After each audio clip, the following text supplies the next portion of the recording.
Siap, gerak. Saya akan mengajak Anda ke komplek militer, tepatnya di markas Batalion Infanteri 731 Kabaresi yang ada di Masohi, Kabupaten Maluku Tengah.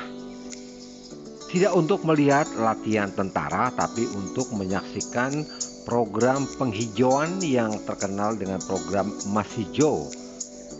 Program ini digagas oleh Mayor Jenderal TNI Doni Monardo ketika menjabat Pangdam Patimura antara tahun 2015 sampai tahun 2017. Saat ini tahun 2020 menjelang 2021, Doni Monardo sudah berpangkat Letnan Jenderal dan menjabat Kepala BNPB, tetapi jejak-jejak Mas Hijau masih terasa kental di sini.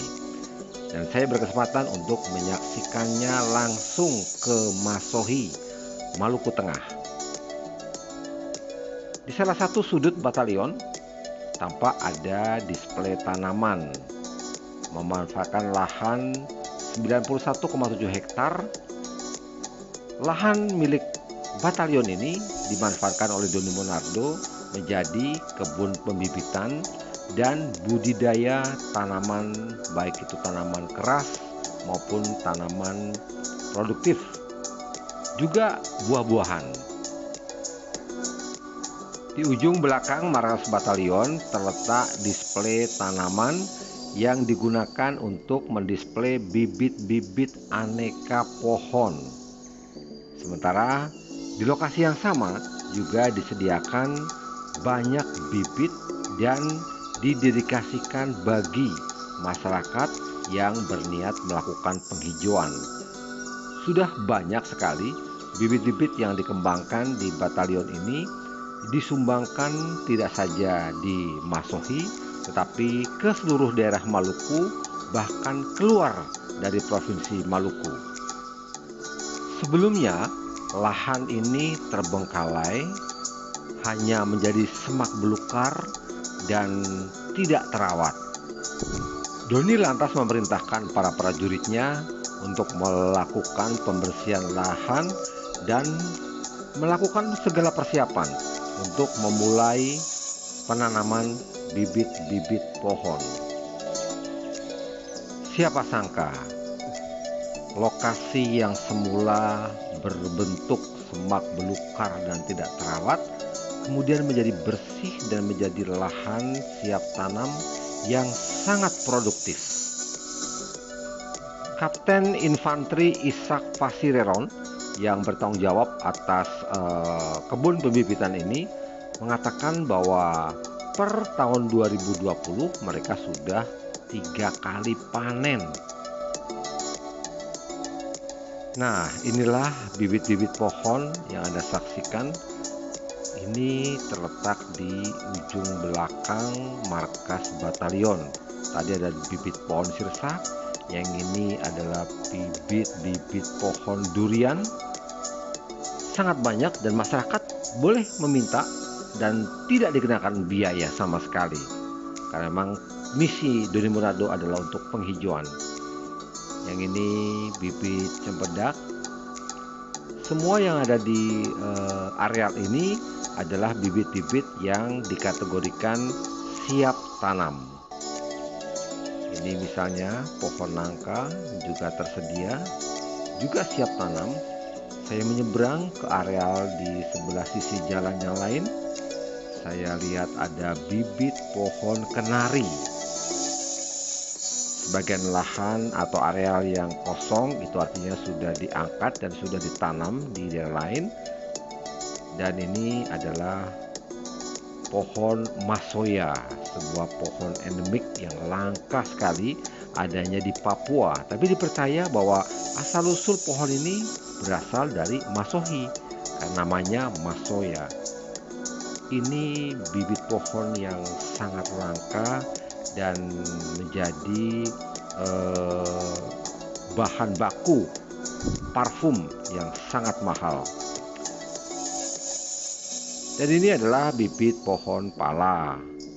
Kekayaan rempah di Nusantara ini juga menginspirasi Doni untuk melakukan pembibitan aneka rempah dan ingin mengembalikan kejayaan rempah Indonesia ke pentas dunia. Seperti ini adalah pohon cengkeh, karena terkenal cengkeh Indonesia juga sangat berkualitas. Mari menyeberang lagi ke sisi kebun bibit yang lain. Tampak bibit-bibit yang siap tanam, siap diambil oleh masyarakat yang berminat untuk melakukan penghijauan di daerahnya. Bisa menghubungi Batalion 731 Kabaresi Masohi. Tanaman-tanaman ini sudah siap ditanam dan siap menghasilkan. Seperti ini pohon meranti. Jadi benar-benar aneka pohon yang dibibit di kebun pembibitan Batalion 731 Kabaresi ini. Hampir semua jenis pohon keras ada di sini. Nah, ini adalah pohon palaka. Salah satu pohon yang bisa berusia hingga ratusan tahun. Pohon palaka ini sangat baik untuk pembuatan kapal atau perahu kayu, dan dari pohon palaka juga banyak digunakan untuk industri plywood atau triplek. Berikutnya ada pohon linggua atau orang menyebutnya juga pohon angsana atau sono kembang. Yang ini masih berada di polybag. Ini bibit pohon langsat, sejenis buah-buahan yang juga semakin langka tampaknya, tetapi di sini dikembangkan dengan sangat baik. Saya mencoba menyalakan keran air untuk penyiraman tanaman, berfungsi sangat baik. Dan terus ke belakang ada bibit gaharu. Nah, gaharu ini juga bisa dibikin atsiri yang bisa sangat mahal harganya. Atsiri dari pohon gaharu ini banyak digunakan sebagai bahan baku industri parfum, kosmetik, bahkan dupa. Sedangkan pohon 66 ini adalah pohon buah-buahan ya. Nama lainnya bisa disebut anjing-anjing atau sawo pancukan. Ya, salah satu pohon dari suku polong-polongan yang juga sudah sangat langka.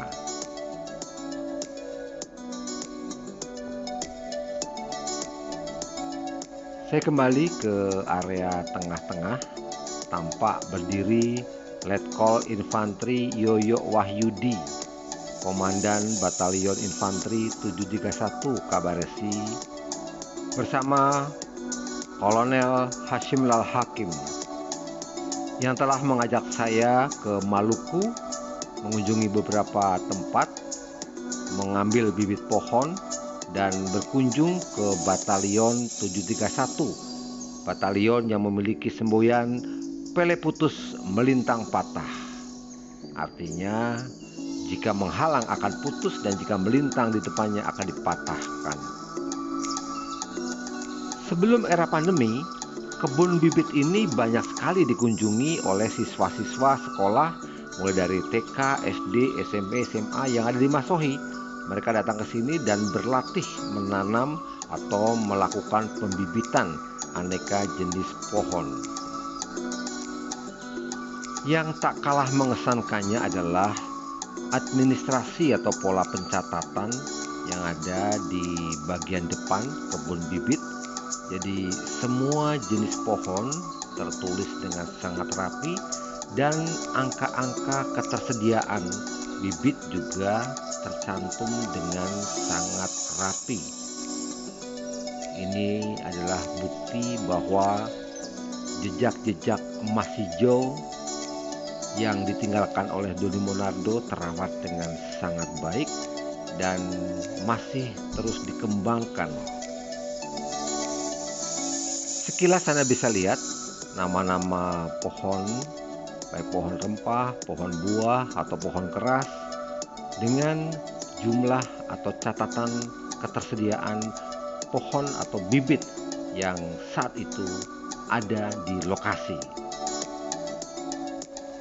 Abaikan gambar ini karena ini hanya batu loncatan untuk saya mengajak Anda ke kebun pohon yang sudah ditanam jabon merah sejak 3 tahun yang lalu. Dan saat ini pohon-pohon jabon merah itu sudah tumbuh dengan sangat tinggi dan ini sudah masuk kategori siap panen. Anda lihat, lahan yang dulu seperti lahan yang tak bertuan, yang sangat tidak terawat dan tumbuh semak belukar, saat ini sudah menjadi kebun produktif.